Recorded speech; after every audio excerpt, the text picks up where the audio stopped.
the Democratic Women's Club. My name is Kathy Hyatt and I am club president. Thank you for joining us here in person, and thank you to those of you on Zoom. We appreciate you joining as well. We're going to call to order shortly if we can quiet our conversations. Wonderful. Amber, do you want to do the mindfulness moment before we do the agenda approval? Let's do that. We're going to have a real quick mindfulness moment so we can all get ourselves together.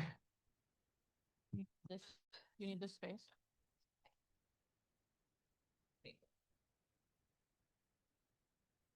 You fit it?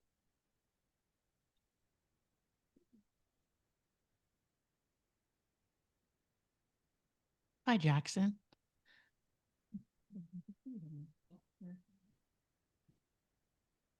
Okay,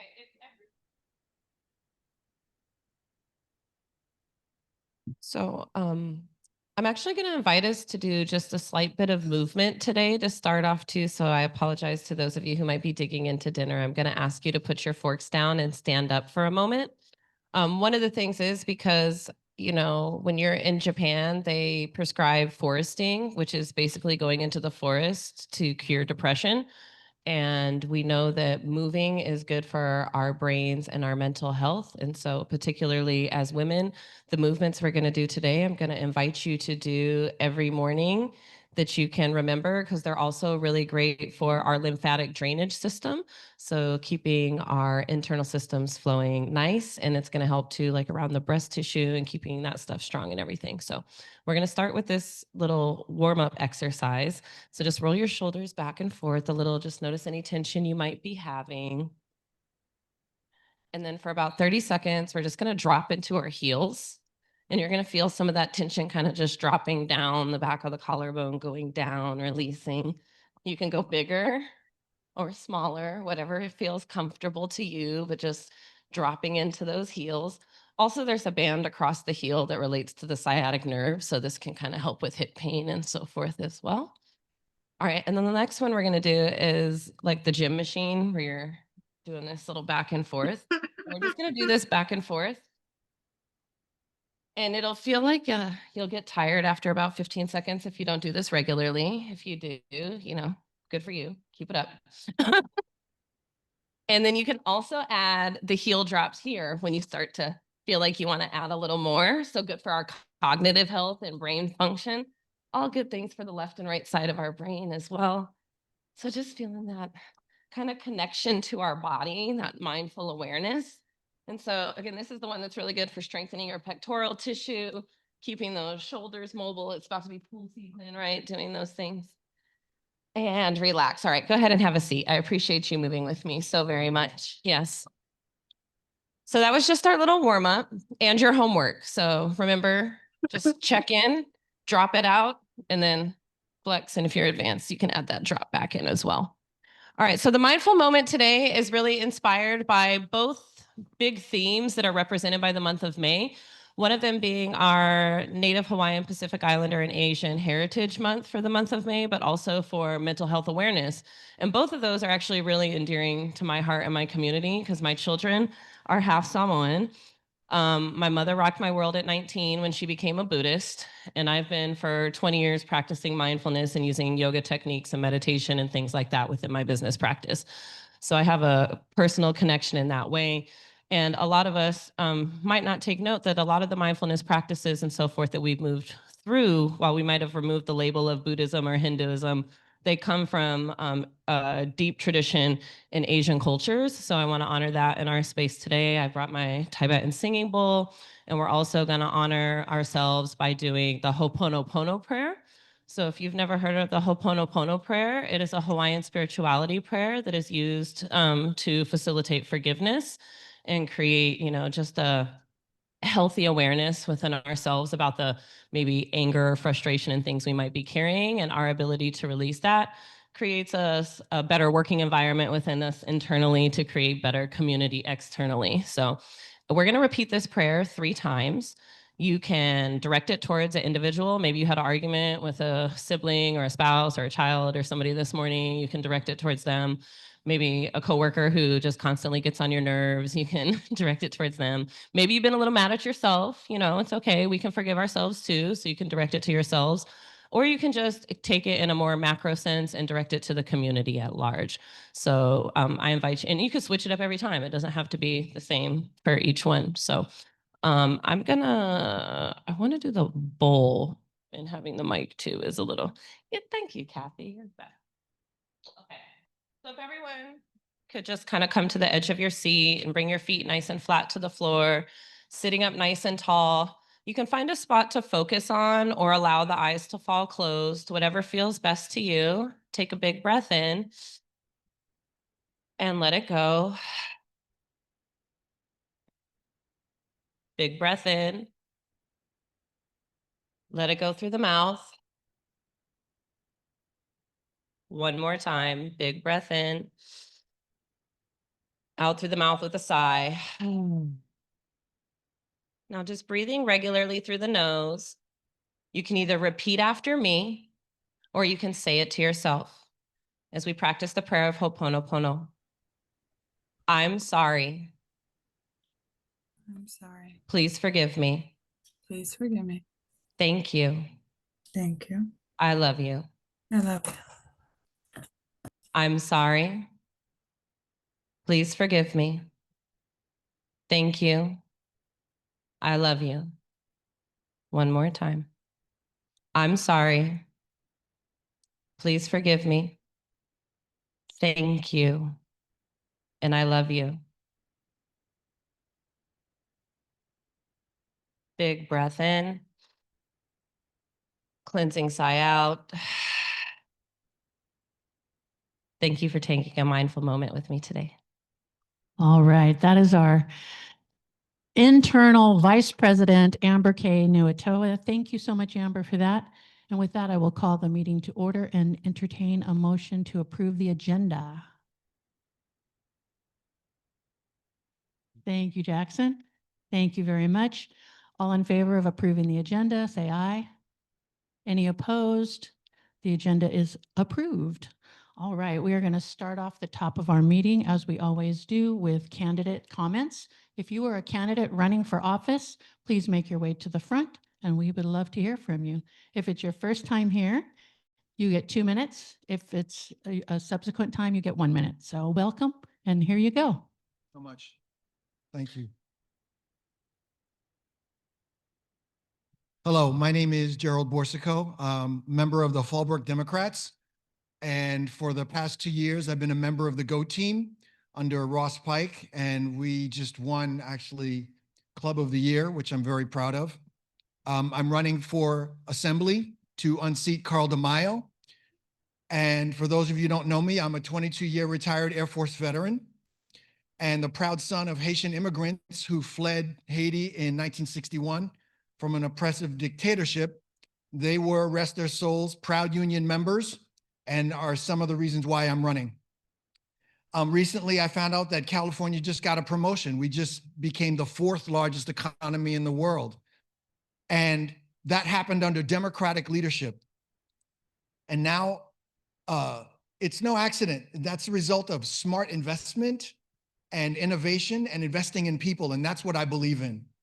The MAGA-inspired scorched earth politics that we've been seeing is not good for California, and it's not good for its people.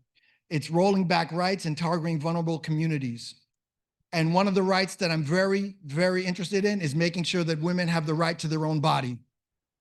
That's why I believe California must continue to lead, especially in protecting that fundamental freedom.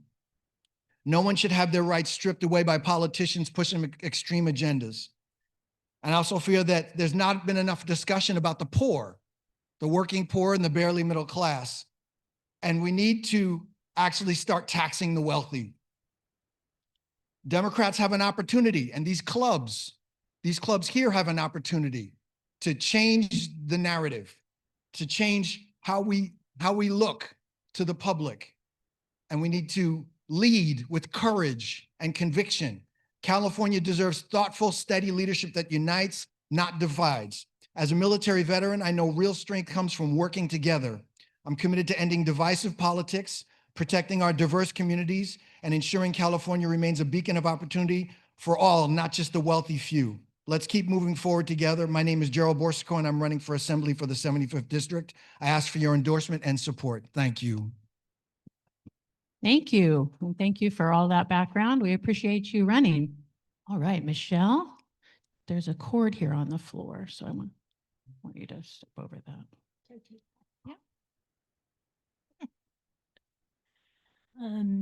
Hi, Michelle Krug, lifetime member of this club. I am running for re-election as your regional director for Region 22.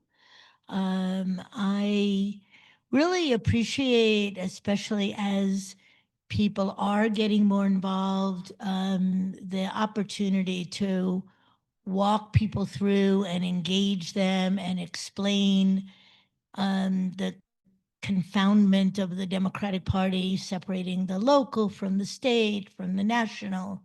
I can see people wanting to be involved and just being lost through the process, and often like going away or not being knowing where to turn to figure it out or see if they really have a place. So that's my greatest joy in this position. Obviously, I'm happy to answer any questions related to the upcoming convention, which is happening at the end of this month, the May 29th through June 1st. So as always, come see me or call me. Thank you so much, Michelle. Regional Director for KDAM for California. All right, we've got Mandy Havlick is on the Zoom call. Hi, everyone. Welcome from Zoom world. I'm not able to be there in person with you, but I want to again announce that my name is Mandy Havlick, and I'm a candidate for San Diego City Council District 2. I'm a proud Democrat, a mom of 2 children, a spouse to a Navy military veteran, and an environmental advocate who's been deeply involved in the community for years. My service includes being on the Peninsula Community Planning Board as the first vice chair. I am a Rotarian, and I also serve on the Rady Children's Auxiliary that benefits the hospital, the oncology unit. But beyond my passion comes from lived experience. And as an Indigenous woman, I've overcome many personal challenges, including surviving child marriage. And it was the community that saved me. And so I know how it feels to not be taken care of by those who are supposed to be in charge. And that's why I'm so committed to protecting and empowering every voice in D2. Our campaign is powered by neighbors, not by special interests. And together we're going to shape a city that works for everyone. So you can find out more about my campaign at mandyhavlick.com. But I want to invite all of you. I'm having a fundraiser. These type of projects, it takes money, and I'm going to need all the support that I can get. I have an event coming up on May 31st, Saturday from 1 to 3 p.m. and I'd love to have you all as a guest. I'll put the link in the chat and share it with the club. If you'd like to come and get to know me more, I would love to take the time to meet you. So again, mandyhavlick.com. Come join me. Let's bring community back to City Hall. Thank you. Thank you for running, Mandy. And all of that information, yes, thank you. All of that information will be in the follow-up email.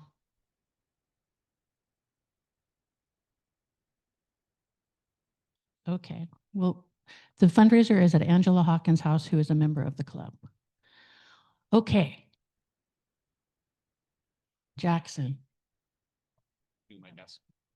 Hey, my name is Jackson. I work for Congresswoman Jacobs. This is not an official announcement, but just want to let you guys know to keep your eyes on the calendar for the end of July, early August. I know a lot of people, including some folks here, have been asking Sarah to do a town hall sort of empty chair style in Congressman Ice's district, since he's been very adept at avoiding those recently.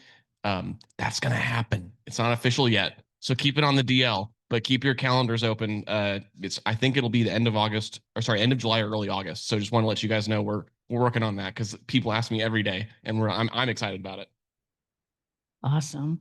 All right, we are going to move on because we have one of our special guests Zooming in with us today from Sacramento. We've got Assemblymember Dr. LaShea Sharp Collins is going to talk with us tonight. We're so pleased and happy to have her with us tonight. Can we get the Assemblymember spotlighted on our Zoom? Trying to see if you can see me. I had to hurry up and get out the car. Hi. Oh, here we go. We're just working on it. Let us get you spotlighted and we'll hand it off to you. Thank you so much for being with us tonight.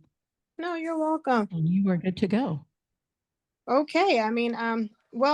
First of all, let me say hello and what time is it? Good evening to everyone. And I would like to thank everyone for your overall support. As we continue to move forward here at the state level, there's a lot of things that we can talk about. I know some of the folks that I've heard speak right now was also speaking to some of the issues that we are currently facing here within the state. For some reason, everybody went blurry. But there's a lot going on. Currently, as the member representing the 79th District, I currently serve on various committees. I am serving on aging and long-term care. I asked for that committee primarily because I know that there's a large senior population within the 79th District. And it's imperative that we continue to elevate our senior voices moving forward. I also serve on health, and I not only serve on health, but I serve on the budget and also budget sub 2, which is looking at the human services component of everything. Also on higher ed, military veterans, and public safety. Currently, I'm also serving as the assistant majority leader over policy and research as well.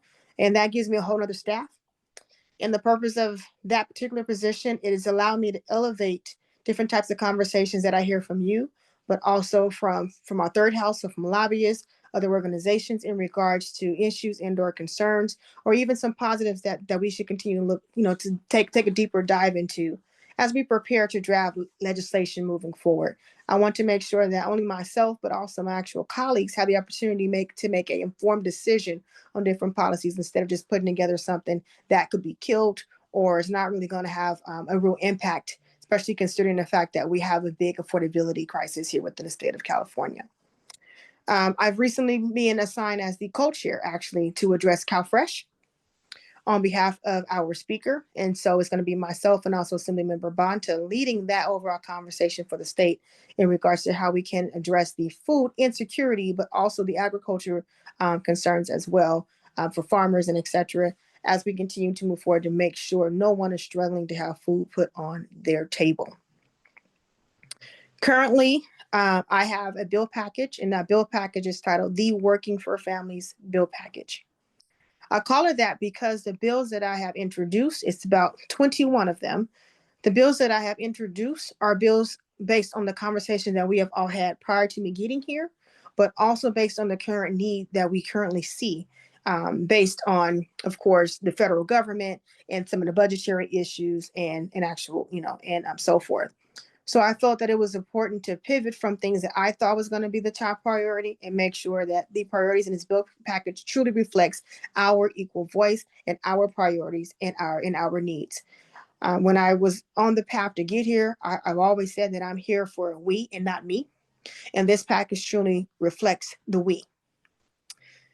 Today, I was able to get my first bill off the floor, and it's going to be moving over to the Senate, which is addressing toll fees and making sure that vehicles that are being towed during natural disasters, emergency crisis, or just even in everyday processes, or people are not receiving these unbelievable toll fees.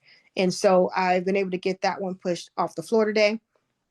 But some of the top bills that I'm asking for your additional support on is dealing with Assembly Bill 766.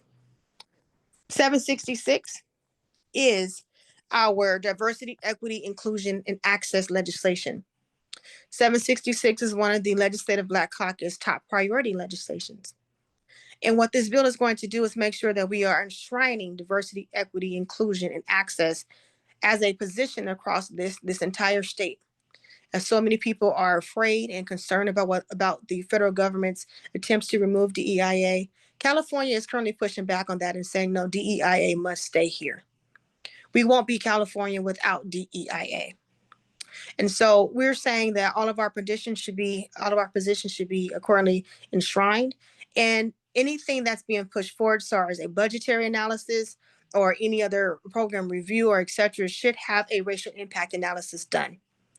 And if you do not have a diversity, equity, inclusion officer, we will be identifying a number of people who will be deemed eligible or qualified to assist with that impact analysis. So even though we know that this goes beyond race, this is about, once again, ensuring that everyone has equal access across the board: diversity, equity, inclusion, and, like I said, access. Another one, as we're talking about the affordability, is dealing with CalFresh. CalFresh, that bill is Assembly Bill 1211. We know for a fact that there are federal cuts that are going to be coming down. And what I'm asking our state to do is to make sure that we protect the current funding levels that we currently have, which is only at $6.20 per person per day, which is not a lot. However, they want to cut that down to $3.10. Can you imagine living off of even $6.20 a day? And they want to cut that in half. And so what I'm asking the state to do is to keep it at its current funding levels, although we know that it's not much, but also ask them to do a feasibility study so that way we can increase eligibility. It's important that we continue to think about not only those that are currently below the poverty level, but still all those that are middle class families as well. I really want us to do everything we can to rebuild the middle class and make sure people know and understand that there are people who's making $65,000, $75,000, $85,000, and so forth, who are still living paycheck to paycheck and still struggle to get food on their table. And they should be afforded the opportunity to have some eligibility as well. I also have a CalWorks bill. CalWorks currently have about 4 different barriers that currently exist. That bill is Assembly Bill 1324. 1324 is going to, once again, ask for a feasibility study to be done to increase the eligibility and change that so more people can be eligible for the CalWorks benefits. But also, one of the biggest component is removing a barrier of a 100-hour rule. Right now, anyone who was on CalWorks, receiving CalWorks benefits to aid them with paying for rent and paying for utilities and et cetera, can be kicked off of it if they work over 100 hours for the entire month. That is keeping people in poverty. And so I want to remove that 100-hour rule. Also want to allow for workers who are striking workers to still be able to remain eligible for the benefits and not lose that because they're fighting for equal rights by them striking. Also making sure that through this piece of legislation, that the job training requirements that are there are going to be actual job trainings or even trainings available to ensure that people are getting quality jobs that are really truly leading to different types of career paths. And so through that work and doing the feasibility study, it is my goal that we can hopefully be able to increase access to CalWorks benefits and remove some of these barriers so people can live. We need to allow people to live. A couple of other points before I take questions as well is I want you all to know that the Women's Caucus is doing everything they can to stand up against Trump right now and to stand up against our governor in regards to the funding being slashed as it pertains to women's reproductive health and just health overall. I signed onto a letter to push back to our federal government and also our governor in regards to this. And we're having some hard-fought conversations on how we can correct this wrong. Things that are happening right now is going to hurt us in such a drastic way. And there's no way that we can allow clinics to close and allow for people to go without quality healthcare services across not only the state, but this entire nation. There are a couple of other budget asks as well that have been set forth. Just know that we are aware of a number of asks that are coming from our communities. We are advocating 100% to ensure that we keep all of our safety net programs in place. But the reality is they are saying everything is on the line. We are looking at about a $12 billion deficit. And with that deficit, that does not include the federal government's cuts. So there's a lot that is coming down the pipe, but on budget sub 2, we want to make sure that we keep the safety net. Right now, they're telling us to push people to safety net programs, but yet here we are cutting the net. So what's the purpose of pushing people to something to give them the ability to live if we're just going to do what we're doing right now is planning to take that away? That is not okay. Before I take questions as well, there's one other bill, Assembly Bill 785.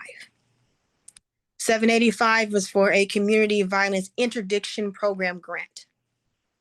Right now, we continue to talk about how we don't have money. However, this grant is based upon prison closures. And if you listen to the governor's message, he said that that he's seeking to close another prison. If there's another prison closure that's done, that's 150. I think it's $150 million that will be available again that can go into a grant that can be filtered back down to the communities for different health programs and other reentry programs and services that is available for our kids and for those that are coming back into the society, but any other program for what we actually need it for. And this fund is not going to come from general funds. This is money that is already there that can be rerouted to what we are asking for money for. And so that money can help support the issues as pertains to Prop 36, and it can help with any other program and services that we're asking the governor and, of course, us here at the state to fund. So I'm providing solutions that is not going to take away from what we currently have and dive into the general fund or even rainy day fund. The money's always there. It's already there. So why not have another $150 million available for programs and services? With that, I will pause because I know that there probably are questions. I have a lot that I can say, but I'm just so happy to see everyone. And I appreciate the opportunity to sit here and chat with you and just thank you all for everything that you guys have all been doing, and know that I am here working and elevating your voice here up in Sacramento. Thank you so much. And we do have questions for you, so hang on with us, okay? Thank you. Thank you.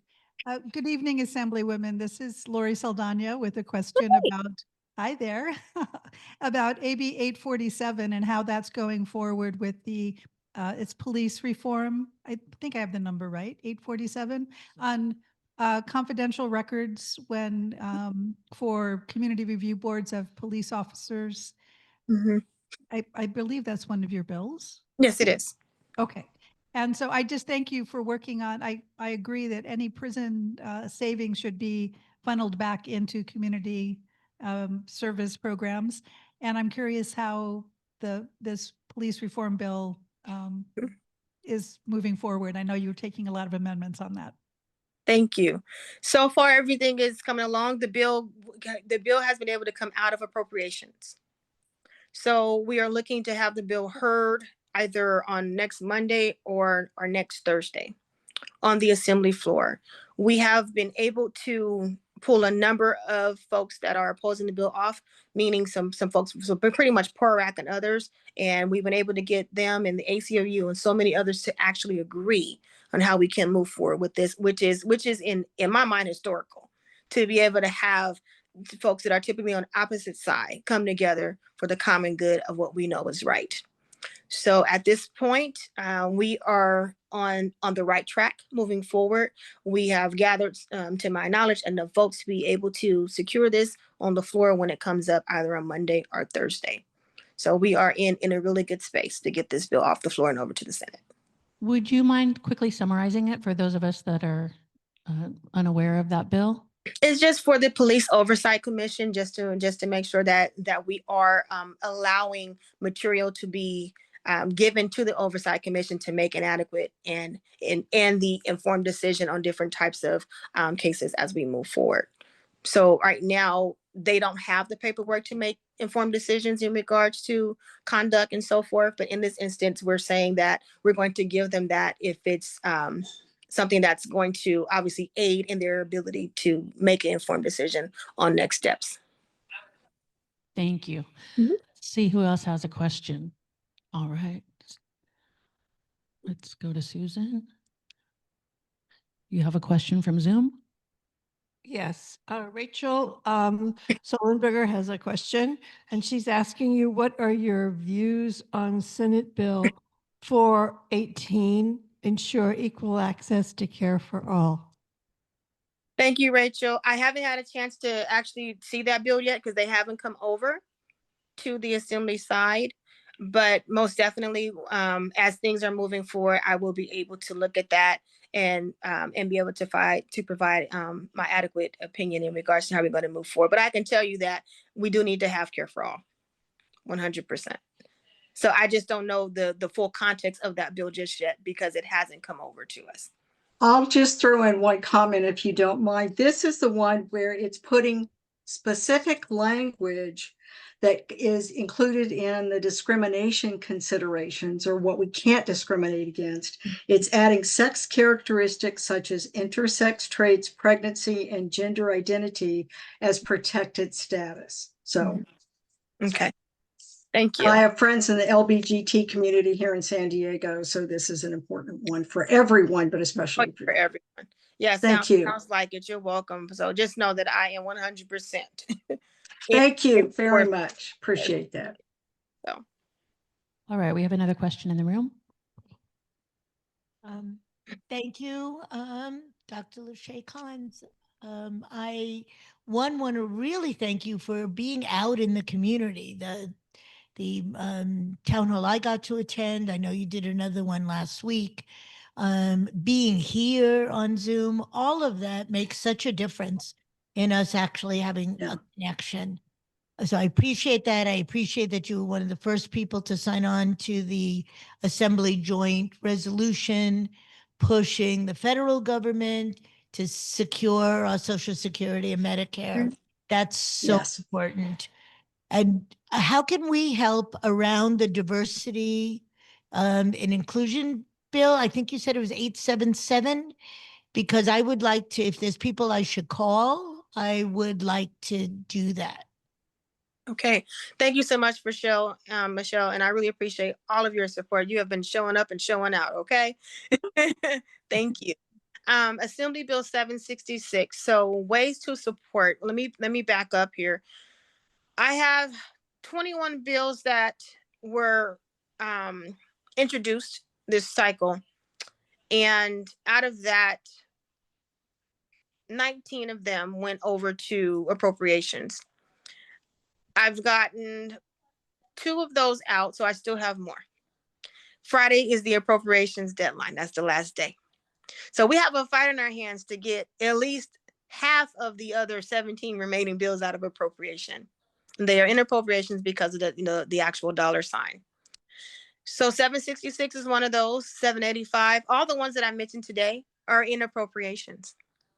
How you can help is by calling, emailing, or even writing letters, and going on social media, putting posts, telling people to encourage, or even putting together a resolution to support. So we can tell city council members to support, any other organizations, the Democratic Party, others, to do some resolutions to support these pieces of legislation. The more manpower we have behind them, the better our appropriations chair can see and understand that this is not just something that I want. This is something that our constituency wants, but also our Californians want to move forward. So anything that you're able to do in regards to letters, calling, writing, even coming up here to try to meet with her or other people who's on the appropriations committee. So not just the chair, but everyone that's on the appropriations committee should know that these are bills that we want to see elevated and moved out of the House to be heard on the floor. How do we get the contact information for the appropriations committee members?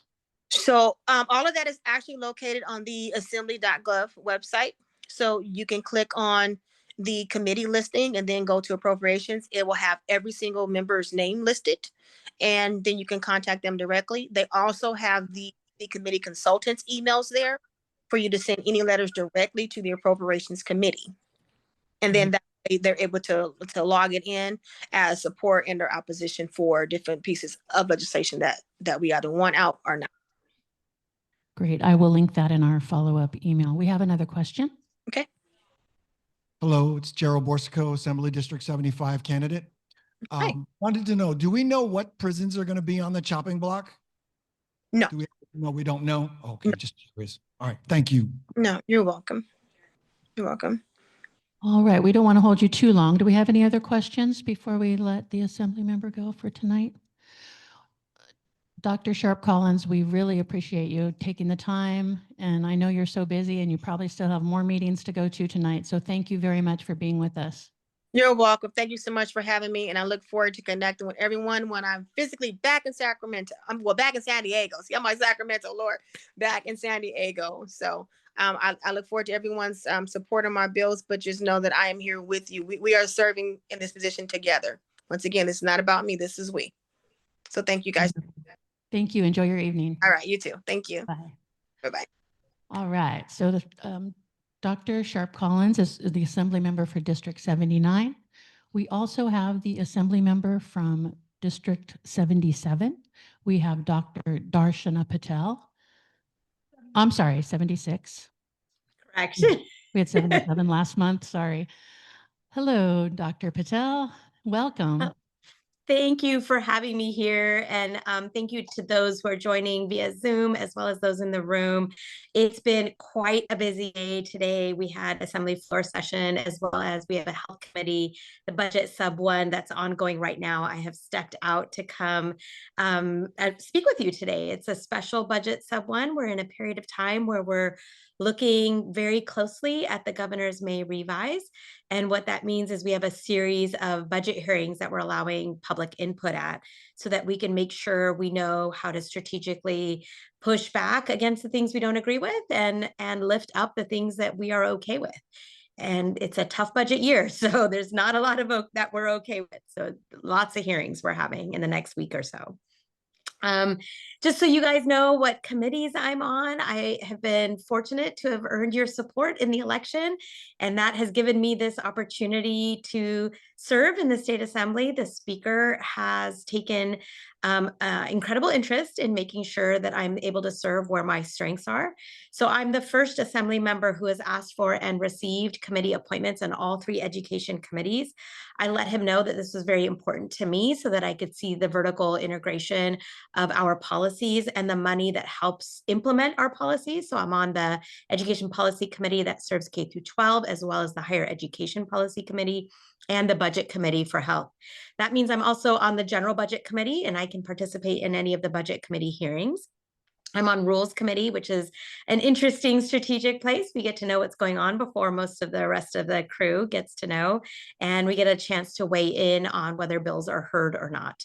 Additionally, I'm on the Health Policy Committee, the newly redefined Economic Growth, Development, and Household Impacts Committee, and I am on the Oversight and Accountability Committee. So it's a heavy lift for a freshman, but I think the speaker has a lot of confidence in my ability to ask hard-hitting questions and do it with compassion and a space from really wanting to improve the system.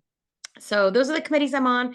We've had a very robust bill package, including ones that are in the public education space for increasing Cal Grant access to our low-income students for them to seek education opportunities equitably, whether it's in public institutions or private not-for-profit institutions.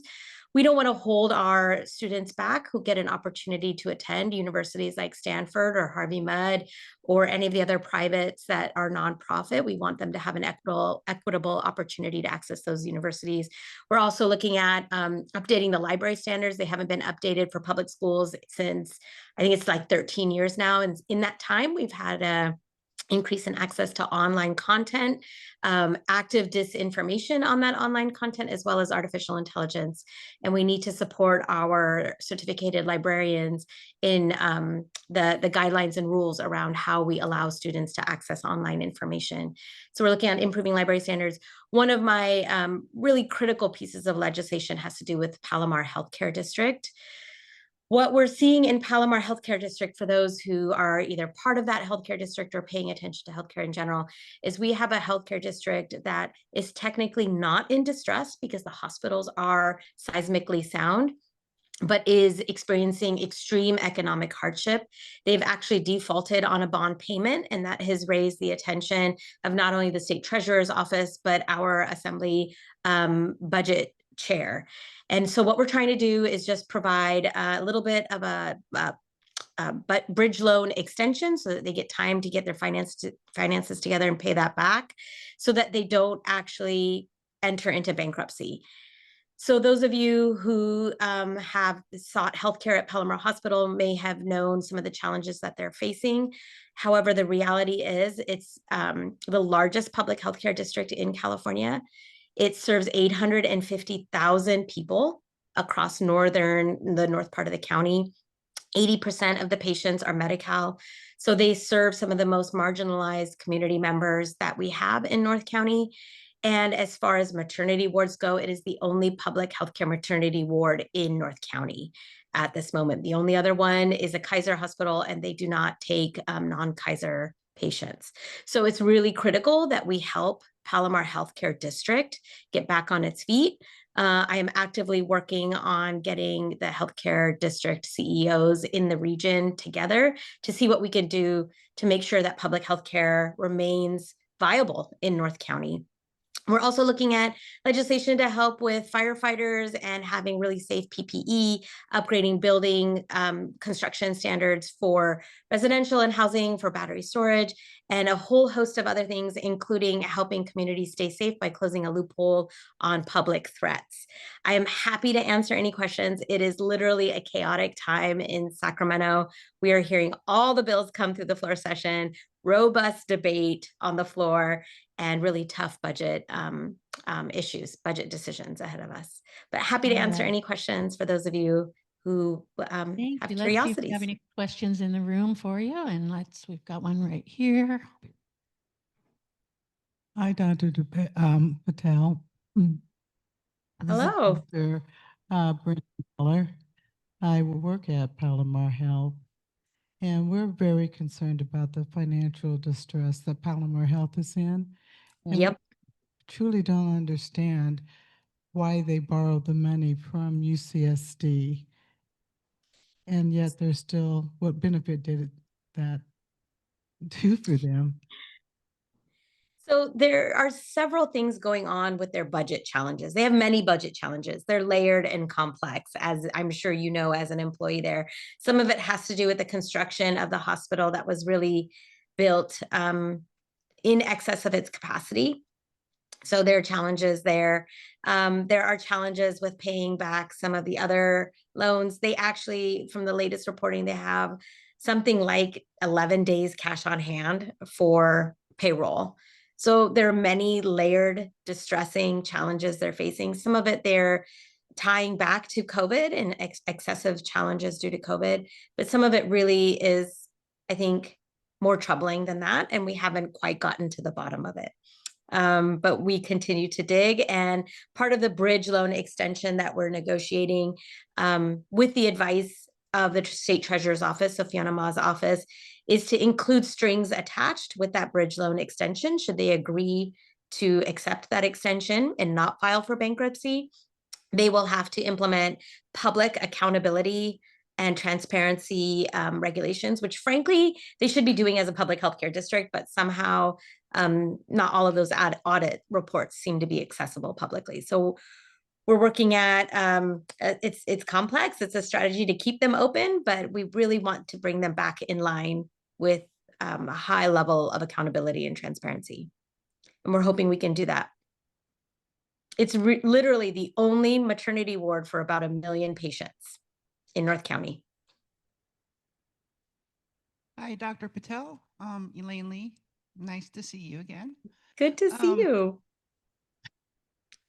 My question is regarding activism. So I've been involved in a lot of things, going to the marches, etc. Like, from your perspective, how can we be most effective in like pushing for change? Like, what really helps?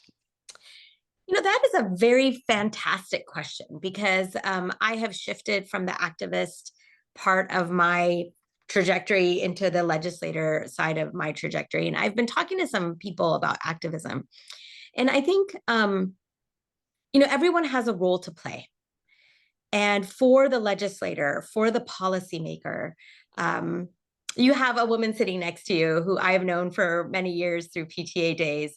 And one of the things that we had talked about is sometimes policymakers need public to validate their positions that they're taking. And so the protests help us. The protests help us say, oh yeah, there's a huge swath of people that are asking us to fight back, to push back. At the same time, I don't think we should assume that our opposition is listening to that or cares about that or is moved or motivated by that at all. So as long as you understand where it's going to be effective and how it's going to be effective, I think that will help you guide how you approach your activism. Letter writing is also helpful. However, when an assembly member, or even when I was a school board trustee, has an inbox that's swamped with like template letters, it actually harms our ability to read actual emails related to our daily work, because we can't, there are times where I've gotten 500 emails in a span of a half an hour, and then I can't actually find the actual emails that I need to read about hearing updates or budget updates or, something like that. So be strategic in your activism. I think meeting your member in the district office when we're off cycle, when we're not in Sacramento, that's a great way. Those one-on-one face-to-face conversations, I think that's also very helpful. So it's a whole combination of things. But yeah, I'm with you. I've been thinking a lot about this too. And it may change. I've been telling some folks, maybe we're in a Star Wars moment where we have to have stealthy resistance, right? Where we have to kind of build our resistance movement a little quietly for some time period before we, bomb the Death Star, so to speak. All right, we have someone on Zoom with a question. Go ahead, Rachel. Thank you. Thank you so much for being here, Dr. Patel. This is very important for all of us to hear directly with our assembly members. I had asked this a few minutes ago to Dr. Sharp Collins, and I'd like to mention it or ask you if you have any views at this point on Senate Bill 418. This is the Ensure Equal Access to Care for All. And what it does, it adds in writing that one of the characteristics that cannot be used to discriminate against, people getting the health care is including sex characteristics such as intersex traits, pregnancy, and gender identity. And as I mentioned before, I have friends in the LGBT community here in San Diego, so this is obviously very important. This is a very interesting topic for me because as a scientist, I have always known that we are not binary as a species. Yeah. To be honest, right? To be frank. Yes. We are not binary. I think for years people have, surgeons have made sex determinations at birth based on their limited knowledge of what that would do to hormone levels as a child grows into adulthood. And I think now we have a better understanding of that. And we're trying to be more compassionate with that. I haven't seen that bill yet. That is a Senate bill. It hasn't come over to the Assembly side. But I do not support discrimination of any kind. So I'm looking forward to taking a look at that bill. Thank you very much. Appreciate that. Yeah. We have another question in the room. Dr. Patel, it's Gerald Borsico, candidate for Assembly District 75. How you doing?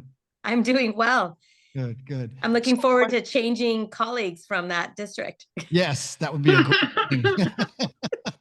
Me too. I live there. I know that you deal with safety in educational institutions, and I was curious to know if there's any bills on the floor that would require psychiatric evaluations for gun ownership. Because gun violence deal with our schools. Yeah, so not psychiatric evaluation, but there is a bill that I'm vaguely familiar with. It didn't come through a committee of mine, but I remember seeing it regarding training, additional training, and I think even annual retraining or renewals. I believe it was an 8-hour training period that was required. I think it was annually, but I don't remember. But there is something like that out there. We don't know whether it's going to make it out of suspense or All right. Well, let's say one more question in the room. We don't want to keep you too long. We know how busy you are. not. Thank you. Hi, Dr. Patel, it's Michelle Krug. Hello. Hey, do you have any specific bills that are your high priorities that we might be able to help with? Yeah, I have one. It's AB 237, and that was my first bill. It comes specifically out of an incident that happened in our community. As a school board trustee, my district experienced, well, many mass shooting threats and bomb threats, but this one in particular was credible and very, very disturbing.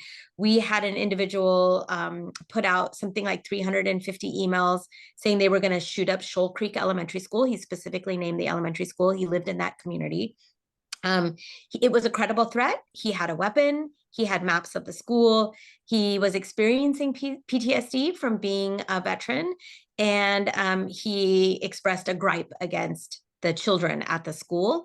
And we were able to obtain a warrant. We searched his home, found the weapons. We, meaning law enforcement, they obtained a temporary gun violence restraining order. So kudos to Mara Elliott and the work that was done in the city for that. And prosecutors went in, filed charges. He was held in county jail. However, they were not able to pursue those charges because it turns out, even if a threat is credible, if the individual threatens a named place, but not a named person, it is not considered specific enough. And that is a loophole. So when we think about our libraries, our fertility clinics, for example, our places of worship, our schools, our polling places, hospitals, you name it, they are all named specific places, and yet they would be a loophole under current Penal Code 422. So our first piece of legislation was to close that loophole so that if an individual does present a credible threat against a named place, that is a place where vulnerable people may regularly attend. It also is a specific place where workers specifically go to, and that is considered a specific threat. It's getting broad support. We have very little opposition, and we believe it's going to have success as it passes across the governor's desk. We also have a bill that asks all of our state agencies to collect the same demographic data. Shockingly, all of our state agencies have different forms and different breakdowns for demographics. And while it's not as troubling for certain demographics, it's very, very harmful in the API community because there are several different types of demographic names that are used to identify members of the AA and HPI community. So we're asking state agencies across the board to just collect the same demographics so that we can disaggregate the data and make sure that those individuals that are seeking government assistance in college education are also accessing programs for CalFresh or for Medi-Cal or for other programs. So we just want to make sure that the same demographics are able to access low-income programs and are getting the supports from government that we need to have. Because some of it might be language access, and we won't know until we can disaggregate the data. Just repeat the bill number for the first one, and where is it? Is it in appropriations? Yeah, the first one is 237, and all of my bills are in appropriations, or they're in suspense. So they're just waiting to see whether they come out of appropriations. Well, thank you so much, Assemblymember. We really appreciate you taking the time to be with us tonight. Thank you. It's so great seeing you in Sacramento and where you belong. So keep up the good work. Thank you. Thank you, everyone. And my office officially represents several communities in North Inland County, but we unofficially have adopted all the constituents of the 75th Assembly District too. So if you need help, feel free to reach out to our office and we will point you in the right direction. Thank you. Thank you again. Have a good night. Bye. Bye. Wow, that was great. Thank goodness for our wonderful women that we helped send to Sacramento, because both of those candidates were endorsed by the club and we worked to help them get elected. Before Dr. Patel was in Sacramento, she was a school board trustee. So you can run for school board and end up in Sacramento in just one step. So it really feels great to have them up there working for us. All right, we're going to go on to our next portion of the program tonight. We've got Bannerjee. Did I say that right? All right. And he's going to talk to us tonight about the rise in discrimination against AAPI women and girls. All right. Thank you, everyone at the Democratic Women's Club. Thank you, Kathy. Thank you, John. Thank you, everybody here, for giving me this opportunity to present a topic that's actually very near and dear to my heart. If you heard me speak a couple of years ago at Roosevelt dinner, I told the story about my why for doing a lot of stuff as my mom. My mother was told to go the blank back to her country. In a grocery store, she was wearing a solar kurta, and thankfully my father was in the car. God rest his soul. He probably would have punched somebody, but it's these types of things, these types of stories that every time you talk to someone of the API community, everybody's got that one story or that one time something happened. And it's special to be talking about this now because typically on API Heritage Month, we celebrate culture, and we should celebrate culture. Culture is wonderful. So, but we should also talk about our history. We should talk about the ugly, the bad, and honestly, Kathy, when you sent me this title, which I thought was brilliant, by the way, this title is absolutely positively amazing. It made me think, okay, about tides. And if you give me a second here, I'm just gonna, don't know why that's coming up.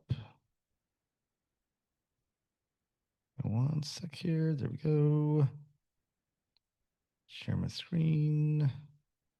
Don't know why I'm saying this out loud to everyone here. I don't think anybody really cares, but okay, that's the wrong screen. Stop sharing that.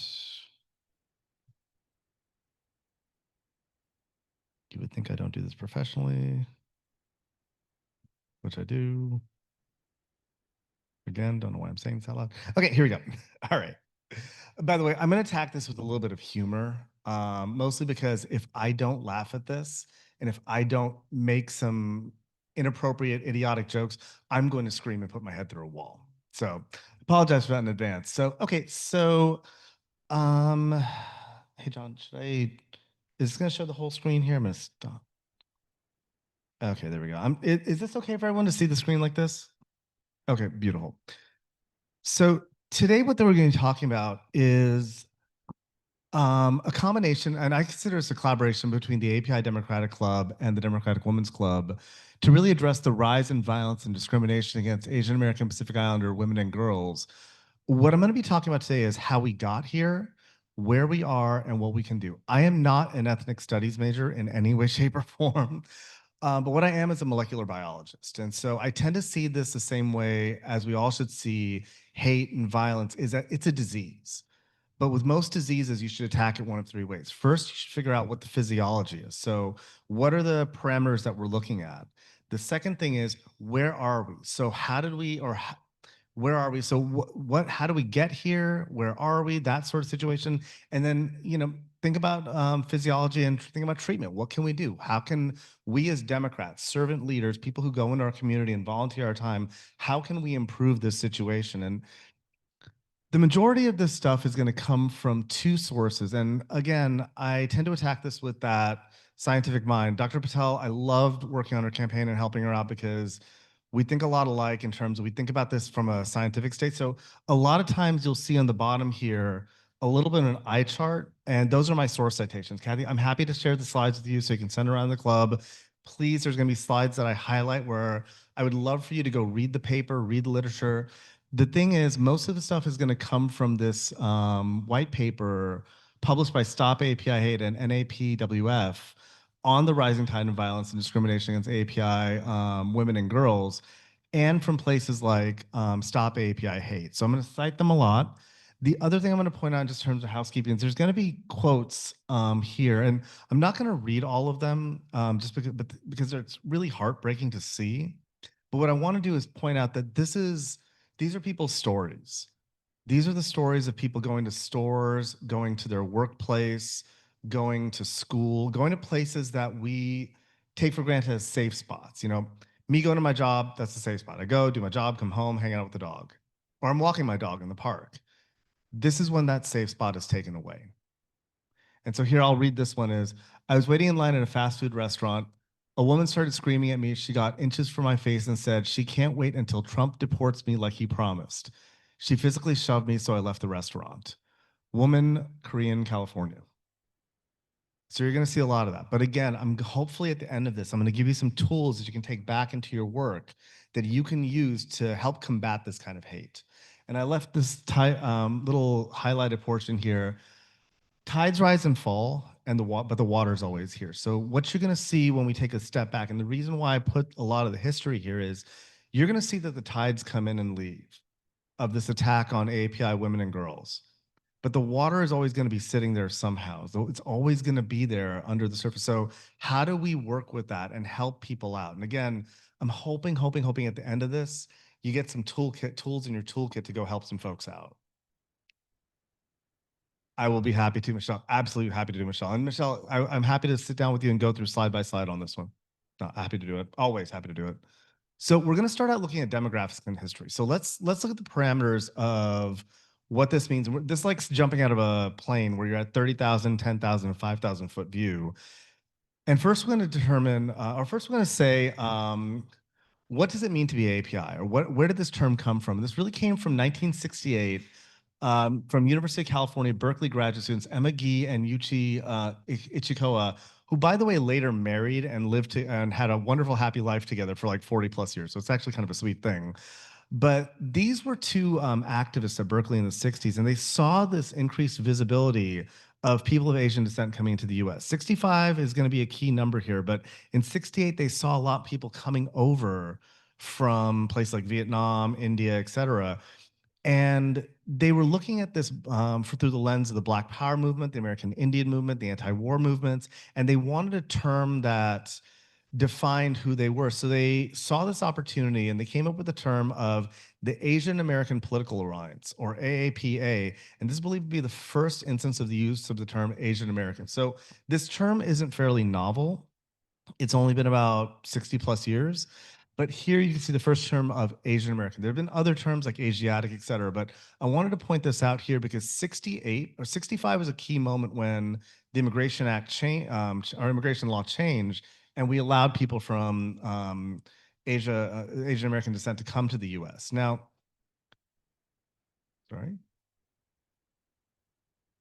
Now, if we look at the distribution here, I'm going to quickly go through the slide here. There's 6 main groups that make up 85% of all Asian Americans: Chinese, Indian, Filipino, Vietnamese, Korean, Japanese, and then others. But I wanted to point out this thing here, this image on the side here. What you're seeing there is that's a picture of America. We should all know that. And what you're seeing there is the distribution of people of AAPI descent across the United States. So about 45% of people live in the West. 24% of AAPI folks live in the South, 12% in the Midwest, and 19% in the Northeast. That Midwest is increasing. But the reason why I'm showing you this is that if we think about this, we tend to think of folks who are AAPI only in California, only on the coast. We're distributed evenly throughout the country. That's something you have to keep in mind, that this hate, this violence against young women and, against women and girls is global. It is throughout our United States, and it is across a number of ethnic diaspora. If we think about California, the why are we interested in this? Well, if you look here at California, and I'm only going to highlight this one section here, from 2010 to 2010, 2010, 2019, people of Asian descent or Native Hawaiian Pacific Islander descent were 2 out of 3 of the fastest growing demographic groups in California. So we are your neighbors.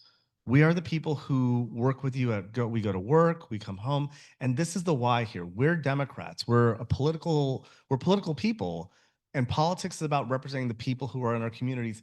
We are in the community here. So about that 40 million people out in California, 31% right now, that increased number of population has increased 31% over the first 10 years of the century, and then 21% over the second 10 years. It's about now 16% of California, AA and HPI folks. So again, 17% of folks here are of AA and HPI descent, and that's not including people of mixed race descent. So again, we are your neighbors. This is the why behind why this is important. Look at San Diego. I want to point this slide out here. San Diego, the majority of folks who are AAPI are Filipino. Asian American or Filipino, PI or Comorian or Gamoran. Here you can see, I'm going to really quickly go through the slide, but I recommend everyone go to censusmaps.apidata.com and look at the page of San Diego. And you can actually go neighborhood by neighborhood, street by street, and look at percentages. If you're running a campaign, if you're interested in that, it's a really great way to understand and target to your community members. The one thing I will point out here, though, is that I've shown you here in the first couple of slides, there's a diverse number of people who consider themselves AAPI.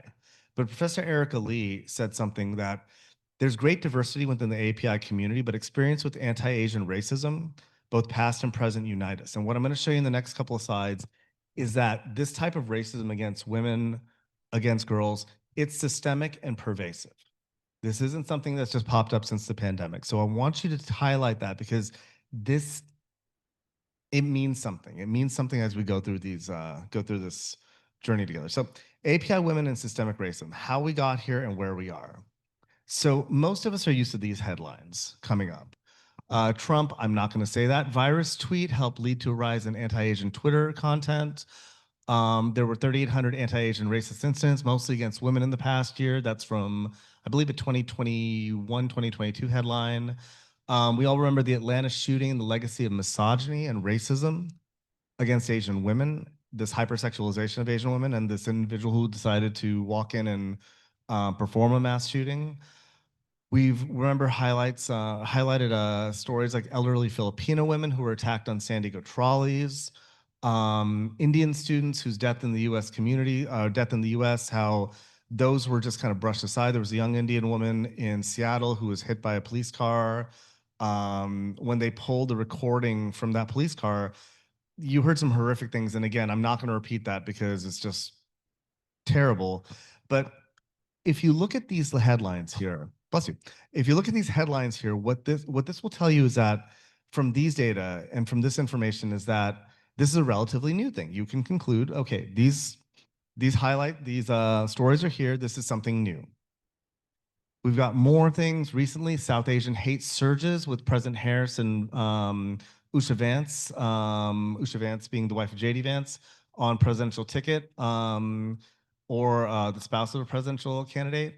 You've got new stories, which I haven't even had time to digest yet, about ICE targeting and disappearing Asian university students. I want to highlight that because we have a resolution before Central Committee tomorrow condemning this.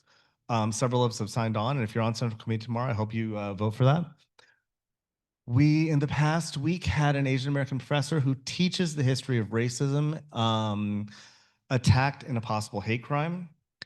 And we have other quotes here. I'm going to read this one here.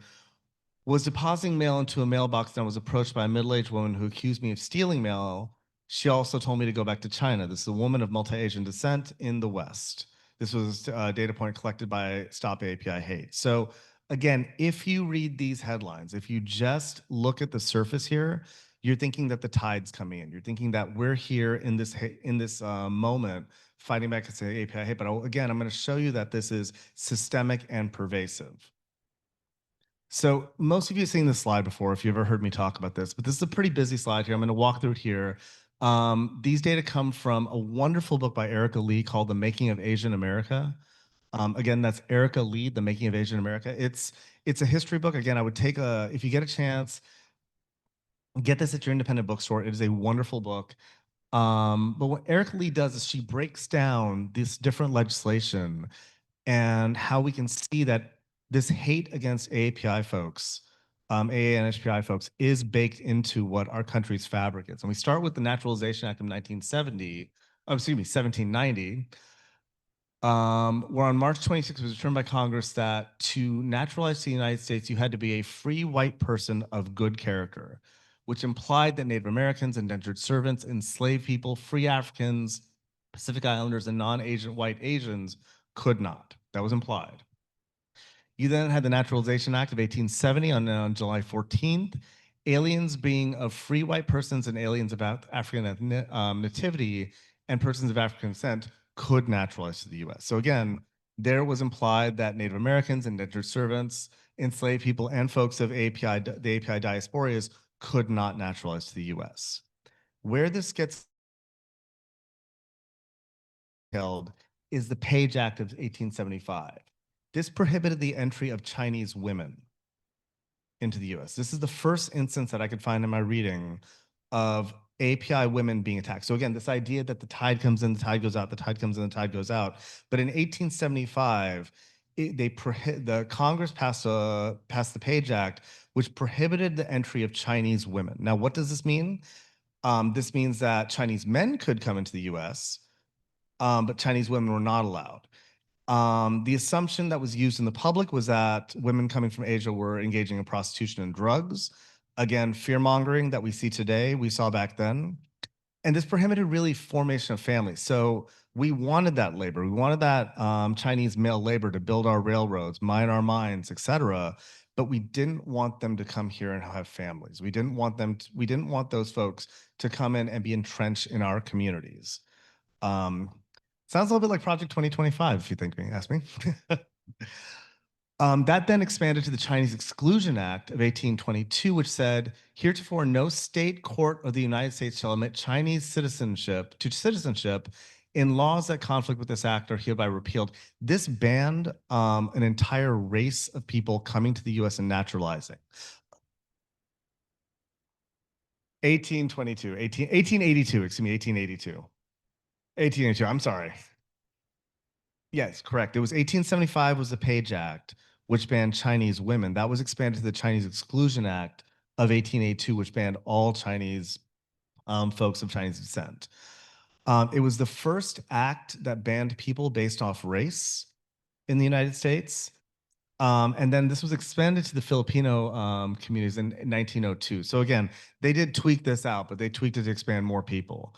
The Magnuson Act of 1943 repealed the Chinese Exclusion Act of 1882, and the Immigration Act of 1875. But however, the Immigration Act of 1917 barred everyone from what they termed the Asiatic zone. So India, China, Vietnam, those nations could not migrate to the US. Again, preserving what was to be seen as American purity at that time. The Luke Sellers Act and the Immigration and Nationality Act of 1952 did let more folks here, but was there to preserve the sociological and cultural balance of the United States and establish quotas. So about 100 people from this zone could come into the US. Yeah.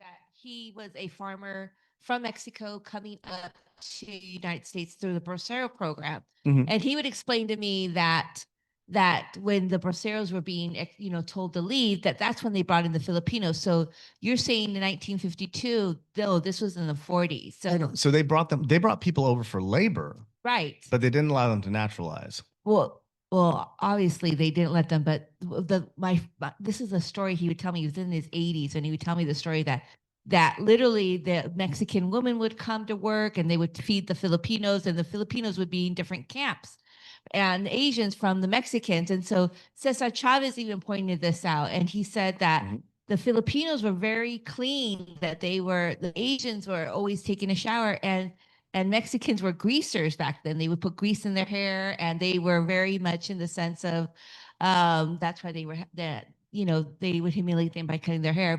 But the thing is that even Cesar Chavez noted those 40s that they were not considered to be naturalized, but they did marry Hispanic women. They did marry into the communities, and they stayed. And so I would just suggest that, because I heard these stories, that would be honored in the people that were there. 100%. And we're going to be talking about that in a moment here.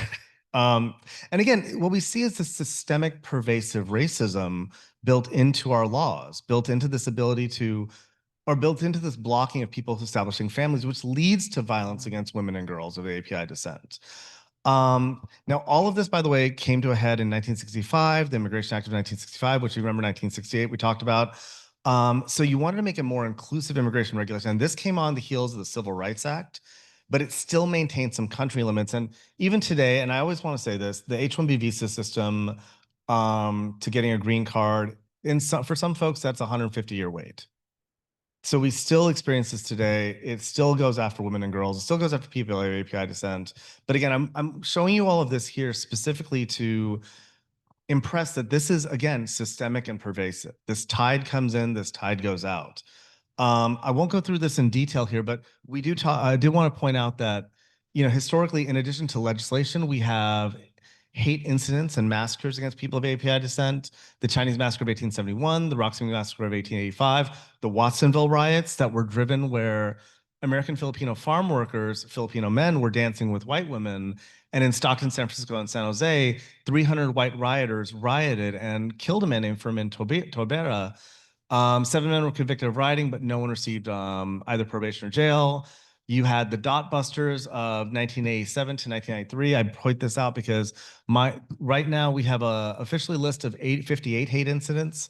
That should be 60 hate incidents. One was my aunt, one was my mother.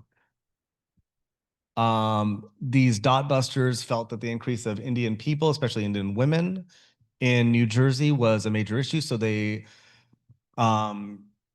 they said things like, "Oh, get out of this country, you T-heads."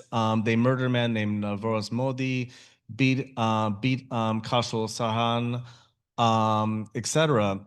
But again, we see that this type of violence against Asian Americans, and particularly Asian American women, is systemic and pervasive. You have legislation, furthermore, that restricts land ownership. You had the Asiatic Exclusion League in California in 1913 pilot a bill that restricted aliens ineligible from citizenship, including from owning land from Chinese, Japanese, and Korean descent. This was struck down in 1952, but we still have alien land laws that are being proposed and passed in America today. And I'll go through this last bit real quick. You had other legislation like President FDR's Order 9066, which resulted in Japanese internment. So while Japanese folks' sons and daughters were fighting for this country, they were effectively jailed. You had court cases like Korematsu versus the United States, which we've talked about in other spots. United States versus Bhagat Singh Thind, which retroactively revoked his citizenship. Because even though we didn't allow people to naturalize, the system was a little leaky. He went for his citizenship, Mr. Thind, and Supreme Court ruled 9-0 that he could not have it. Proactively revoked other people's citizenship. 10 minutes? Okay, so we'll go through quick here. So what heartens me here is that I will not stand for this, but what I wanted to go through here is the API, Stop API Hate portion, looking at the types of discrimination that we're seeing. This slide here, which is not coming up. There we go, the gender of respondents. So here you can see, and I know it's a little bit hard to see here, but the majority of people who report API incidents to Stop API Hate, again, this is reported, are female, with some folks being gender non-binary. And this is how this data is displayed now. So I recommend everyone look here. And when I show you this, when I send out these slides to everyone here, definitely take a look at this interface here. You'll be able to see not only by region, but by state and city, the types of reported hate against women, men, gender non-binary, and unknown folks, mostly verbal. But what I want to do is take a minute and go through here. So this is the meat of this order here. This is the rising tide in violence against Asian American Pacific Islander girls and women and girls. So this study comes from Stop API Hate, where they looked from 2020 to 2021 at about 3,943 women, and the National Asian Pacific American Women's Forum, which was approximately 415 women. High-level data, what we observed was that API women were 2.2 times as likely to report racism. When we disaggregate the data, remember Dr. Patel mentioned that 65% were of East Asian descent, approximately 16% were South Asian descent. That South Asian descent, by the way, is increasing over time.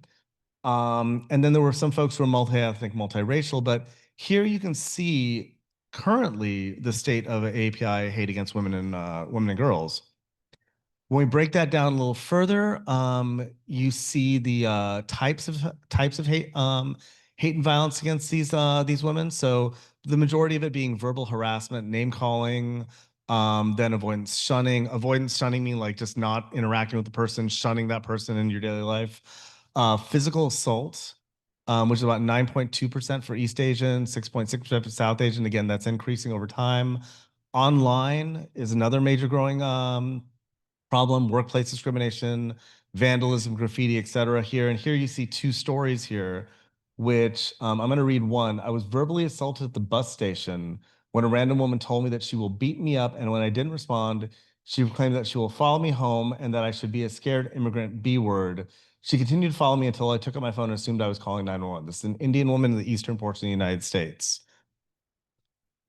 When we break down these data, we see that, again, what types of violence violence on the right-hand side here, a lot of this comes from, the majority is based in race, ethnicity, gender. Food is another one. If you hear someone make fun of someone's food, that's a definite tell. And then here you see some stories. I'm going to read one about verbal harassment. I went to a store a block away from my building. On the way back, a red light, a man in a car rolled down a window and screamed at me, "China did this to us, you American F word, you F word Chinese. Yeah, I'm talking to you, B word," with slurs, acted as though he was going to get out of his car before he sped off. This was in Boston. So again, I've shown you 2 points here. I've shown you that this is legislative, this is systemic, this is pervasive, and this is current. And again, I recommend everyone here get a chance to read through this study. So where do we go from here? What are the policy recommendations we have? How do we address this as Democratic allies and Democrats and allies? Well, first we have to look at community engagement. Now, we as Democrats do not do a good job engaging the API community. About 70% of Democrats and 70% of Republicans have not interfaced with the API, or excuse me, the API community has only said that 30% of them have been contacted by a Democrat or Republican. So there is an opportunity for us to engage and speak to the issues. Party identification tends to lean our way, with the majority of folks being Democrats. So again, there is an opportunity here as Democrats to address this, to address our fellow Democrats who are experiencing this. And so the challenge is the Democrats to engage as part of allyship. Now, the rising tide in violence and discrimination against Asian American Pacific Islander girls, they actually did have 5 points that we as Democrats, we as leaders, we can actually go forward and talk about. So the first is culturally competent language and in-language stuff. So in language and being culturally aware. Certain cultures have various nuances to it. The Vietnamese culture, the South Asian culture, et cetera. We need to be aware of those nuances and differences when we speak to folks so that we meet them where they are. And that's one of the major components of addressing violence against women and girls. Attention to workplaces. So if you are in your workplace and you hear this, and we'll talk about bystander training soon, how do you address this? So 1/5 of PI women, Pacific Islander women, report some form of harassment in the workplace. So if you are in a position of power in your workplace, how do you deal with that? How do you build that infrastructure? Civil rights infrastructure. Few of these incidents ever receive accountability. And I remember a few years ago, I spoke to the DA's office here in San Diego, and they were having trouble classifying hate crimes because of the high bar and high threshold you have to cross. So again, if something's based in that, how do we create the infrastructure around that? So again, there's several people here running for office, several people here who are activists. How do we engage with our leaders? Or if you are an aspiring leader, how do you do that? You create the infrastructure around it. Resources to local communities and community-based organizations. What we're doing right now. API Democratic Club, Democratic Women's Club, working together to educate. Hopefully you take this these pieces with you into your community and you bring that forward. And finally, Dr. Patel mentioned this disaggregated data. There's over 50 ethnic subgroups in the API diaspora and 100+ languages, but reported data is lacking. The South Asian community, we're seeing an increase. How do you deal with that? The East Asian community, they saw an increase 5-6 years ago. How do you deal with these questions? And you do that by taking data and breaking it apart and understanding the individual nuances there. The other things I'm going to talk about here that you can do is, so there's bystander intervention training, and this is the right2be.org, right2be.org. This is, one time my mom was told to go the blank back to her country. 2 women walked up and they pulled her aside and said, "Are you okay? Do you need anything? Can we help you out? Should we stand in front of you? Can we walk away?" So these folks innately did this for my mother, which helped her out. We can take that training and be that person. You can help fund and help work with Stop API Hate, because this is where we get our data from. Stop API Hate, by the way, recently said that their federal grant was on the chopping block thanks to DOGE. So this organization that I got the majority of this data from, and I've got about 20 backup slides here, data. I can pull it out of my back pocket and talk to you about it.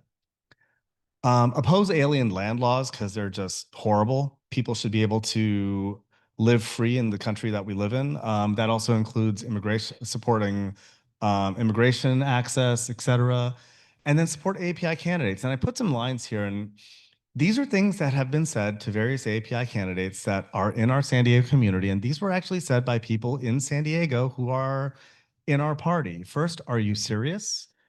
You really think an AAPI candidate can win? Those people aren't Democrats. These were our fellow Democrats who said this to our candidates, and it is abhorrent, it is disgusting, and we need to support AAPI candidates. Finally, I'll say we can engage in policy engagement. This resolution we had last year condemning name-based racism. We've got the one condemning the revocation of student visas on the books tomorrow. Please, if you're on Central Committee, show up and support that. Final thoughts. I'm going to read this quote from Kathy Park Hong because this struck me to my core when I read this. I sometimes avoid reading a news story when the victim is Asian because I don't want to pay attention to the fact that no one else is paying attention. I don't want to care that no one else cares because I don't want to be left stranded in my rage.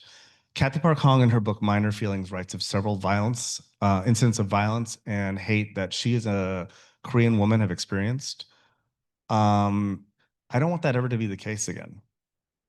We can push that tide back, and we can push, build a wall between us and that tide and protect these women, protect these girls. And this is how we do it, is we do stuff like this, stuff like the pillars I talked about earlier. But this broke my heart. And again, I recommend Minor Feelings anytime you want. I will leave you with a couple of positive things. Congressman Andy Kim. Well, I always show this picture because this is Congressman Kim cleaning up the Capitol after January 6th. No one asked him to do it. He just grabbed a bag and started picking up trash. Excuse me, that should say Senator Andy Kim, because he's an amazing human being and just a really nice guy if you ever get a chance to meet him. I'm always going to say how to join the AAPI Democratic Club here. You can go to apidemocrats.org, scroll to the bottom and become a member. But I do want to plug one thing here. One of the ways the AAPI Democratic Club, and Kathy, I know you and I talked about this.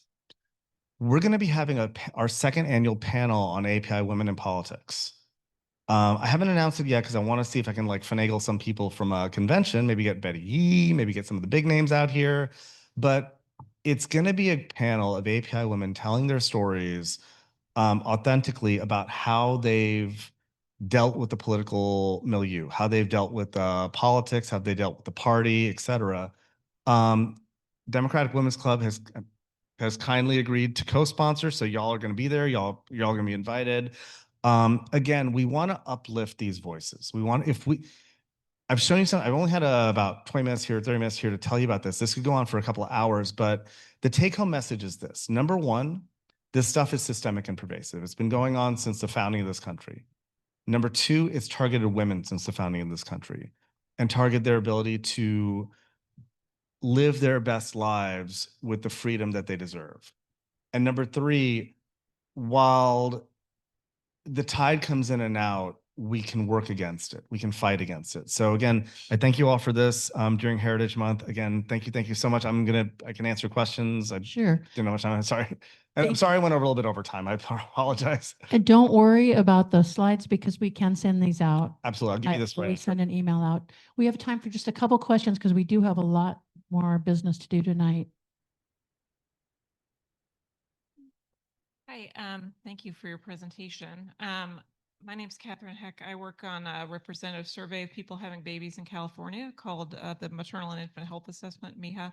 And we ask these questions as well. And we have observed very similar results to what you reported from Stop AAPI Hate, especially, it started going up in 2016 when Trump came in, but especially in the pandemic, really, really skyrocketed. So that's another data source online if you're interested. Oh yeah, I'll grab that from y'all later. It's and again, that uptick in 2016, we've seen it before, and unfortunately, I have a feeling we're going to see it again at some point. Alien land laws? What is that exactly?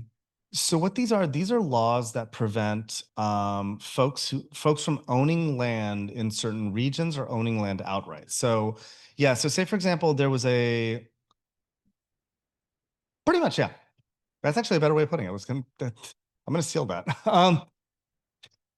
But yeah, it's the idea that you can't own land within either certain infrastructure. And there's an entire page on Stop AAPI Hate that tracks this.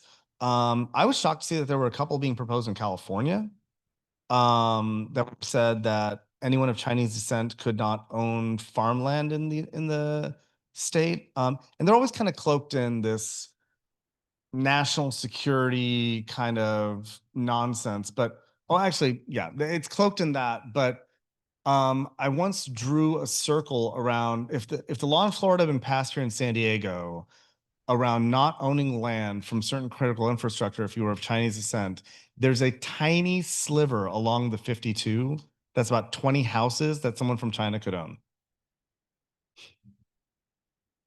So I will. Oh, sorry. Just a quick, what was the Anti-Asian League? Yeah, the Anti-Asiatic League. Yeah, it's an antiquated term, but it was basically if you look at the California political scene from like 1900 to 1950, it was pretty horrific if you're Asian American or Pacific Islander. In 1978, my husband and I bought a house in Sunset Cliffs in Point Loma. Mhm. And there was, in the deed, there was a restriction that no Blacks, no Mexicans, and no Asians could be in the area after dark unless they were servants. And I didn't even touch on the sundown towns in California, Antioch, California, where my mom lives. If you go to the downtown area, there's entire tunnels underneath that downtown that were built by the Chinese workers so they could get around. Yeah, I was born in 78, by the way, y'all. So this is my lifetime. Thank you so much, Indro. Let's hear it for him. That was so much great information. All right, so we have an endorsement consideration on the agenda. We considered endorsing in the Board of Supervisors District 1 election, special election, and we weren't able to come to an endorsement. We rated both of the candidates acceptable. Now we are down to one Democratic candidate and one Republican candidate. We would like to try to endorse again in this race. If you are a voting member, meaning that your dues are paid and you've attended 2 meetings as a member in the last 12 months, you should have received an email ballot. So you should check your email so that you can vote. Oh my goodness. So we have an unanimous endorsement for Mayor Paloma Aguirre for Board of Supervisors, San Diego County District 1. So that's fantastic news. Now we can put out information about her to the club. And I will forward you an email that I received from Paloma so you can send it out to the club in which ways that they can. Perfect. Wonderful. So that's great. That takes care of the endorsement consideration, and we will move on to business. We will start with any unfinished business. Lori? Thank you. I want to thank all the members for supporting Denim Day and Sexual Assault Awareness Month activities last month. A group of us went to testify at San Diego City Council. We were able to get the language changed on one of the proclamations to make sure that they included the need for testing every sexual assault evidence kit that is in the city's crime lab. And also Marty Von Wilpert called for the police department and the Family Justice Center to provide a report at the Public Safety Committee meeting, which took place last week. And it turns out that the city has tested thousands of backlogged evidence kits, and they've identified 547 hits on the National Registry of Crime, people who've committed crimes. So it's kind of a good news, bad news, because yes, they've cleared the backlog, but that means that over 540 people are still out there that committed sexually violent crimes against people in San Diego. So the club's work, and I'll work with Kathy, is not done. There we are at the city council meeting after we had testified last month. I'm now in communications with the commissions on the status of women at the county and city level. We need now to start putting pressure on the district attorney's office and also the county's crime lab to make sure they clear their backlog. They identify the perpetrators of these violent crimes, and most importantly, that the district attorney investigate and prosecute these people who are being identified. And this is not a surprise. Every city that's cleared these kits has gone through the same process, where they find sometimes thousands of matches to people that are committing these violent crimes. So thank you for your work. We have more steps to go, but this club really did help make a lot of that possible. And I do want to thank Lori, because Lori has been keeping this on the top of our mind for several years now. And she reached out to me suggesting that I request a proclamation from the city for Denim Day and Sexual Assault Awareness Month. I requested the proclamation, and that's how we got it. So that was pretty cool. And then I want to thank everybody who came out on Denim Day at Mujeres Brew House. We had a good turnout, and hopefully next year it'll be even better and bigger. All right, so that's any more unfinished business, Michelle? Just we had supported the strike, the National Union of Healthcare Workers, and just reporting that it is finished. There has been a contract reached. It's definitely not everything that they hoped for, but it was super hard being out 6 months. And it is absolutely better on every level than what they did have. So that's my report. Thank you, Michelle. We're going to move on to officer reports. Most of the things I would like to report tonight, I'm going to save for announcements. So I'm going to go through the officers. Hannah, do you have anything to report? Do we have Angela or Elise on the Zoom? We've got Susan. Save it for, I know Susan's our external VP. Do you have a report, Amber? I just want to remind everybody Oceanside is part of San Diego. And on June 7th, we are hosting our Pride celebration. It's more important than ever that you all show up in support of us. We're also expanding and going to have 3 stages this year. It's a really large and beautiful party. So come spend the day in the O with us on June 7th. Thank you, Amber. I'm going to move over to our membership director. I think I know how many members we had before. Yeah, I know.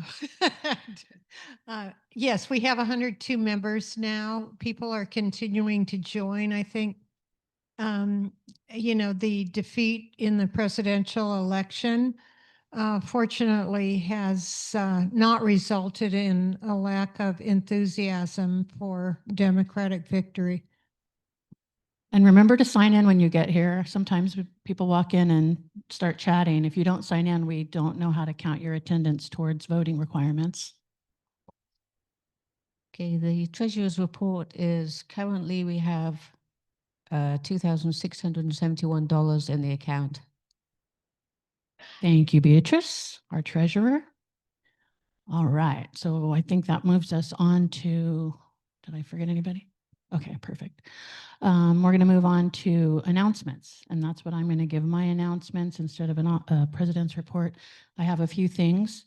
We have, speaking of the Board of Supervisors race, BAPAC is hosting a forum with both of the candidates on this coming Saturday, the 24th at 12 noon, Mujeres Brew House, same place we had our other event last month. So if you would like to come and meet Paloma and watch the forum, please join us at 12 o'clock on Saturday, this coming up. Also, there is a fundraiser for Cory Booker at the home of Lori Black on Friday, May 30th. I'll include that in the newsletter as well. Did you have that one, John? Oh, there it is. And then Genevieve Jones-Wright of MOGO is having a free summit, and that's going to be on Saturday, May 31st. And I really encourage everybody to go to that. It's going to have lots of valuable information. You have to register. I will include the link when I send out the follow-up email. It includes lunch. But Genevieve, if you were here, was it our last meeting or the meeting before? Genevieve was here, and she's activate. And if I wasn't going to be at the convention in Anaheim, I would definitely be there. A lot of us will be gone at the California Democratic Convention. That runs from May 30th to June 1st up in Anaheim. A lot of us are delegates, and so that's what we'll be doing that weekend. But if you can go to Genevieve's MOGO event, please go. And Susan, I think I covered all your, you have one more? Okay. Just one thing about the Cory Booker fundraiser at Lori Black's house. We have several of our members, Ellen Nash and Elise Pipkin-Allen, who are working on this to raise money. Now, if you want to donate to this, we will include Elise's email for you to contact Elise to get a link to her. So that she can be so this can go to her. So credit can go to her. Yes, and if you've not been to Lori Black's home, it's beautiful. It's near Balboa Park, and she's hosted Cory before. So, of course, obviously, that's an important Senate seat. Does anybody else have an announcement? All right, seeing none, we have reached the end of our agenda, and I will call the meeting adjourned. Thank you so much, everybody, and we'll see you next time.